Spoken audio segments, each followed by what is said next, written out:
हादसे की कड़वाहट अभी हवा में घुली ही थी कि हंसी मजाक का शोर गूंजने लगा। दिशा के दोस्त उसे घर छोड़ने निकले थे, मानो मस्ती के जरिए उस खौफनाक याद को पीछे छोड़ देना चाहते हो। लेकिन नियति ने कुछ और ही बुन रखा था। जैसे ही उनकी गाड़ी ने उस काली पथरीली गुफा के मुहाने में प्रवेश किया, ठहाकों का शोर अचानक सन्नाटे में बदल गया।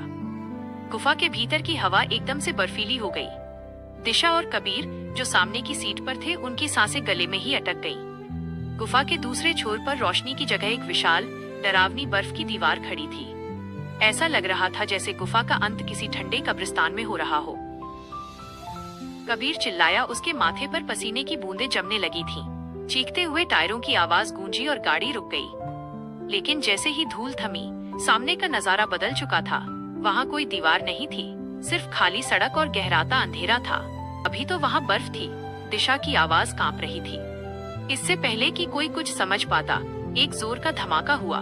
गाड़ी एक तरफ झुक गई, टायर पंचर हो चुका था। उस वीरान घाटी में टायर का फटना कोई इत्तेफाक नहीं, बल्कि एक जाल जैसा महसूस हो रहा था। तभी सबकी नजरें सामने की पहाड़ी पर टिकी एक इमारत पर पड़ी। वो शापित हवेली। कोहरे के बीच से झांकता वो घर किसी लाश की तरह खड़ा था। खिड़कियां टूटी हुई और काली, जैसे कोई अंदर से झांक रहा हो।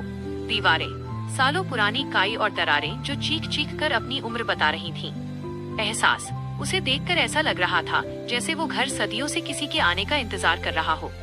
बाकी दोस्त अनजान थे, लेकिन जैसे जैसे दिशा उस घर के करीब बढ़ रही थी, उसके रोंगटे खड़े हो रहे थे। उसे वो पुरानी लकड़ी की गंध और सीलन की महक पहचानी हुई लग रही थी। सच्चाई ये थी कि वो कोई अजनबी खंडहर नहीं, बल्कि दिशा का अपना पुश्तैनी घर था। वही घर जिसके बारे में उसे बताया गया था कि वो सालों पहले राख हो चुका था।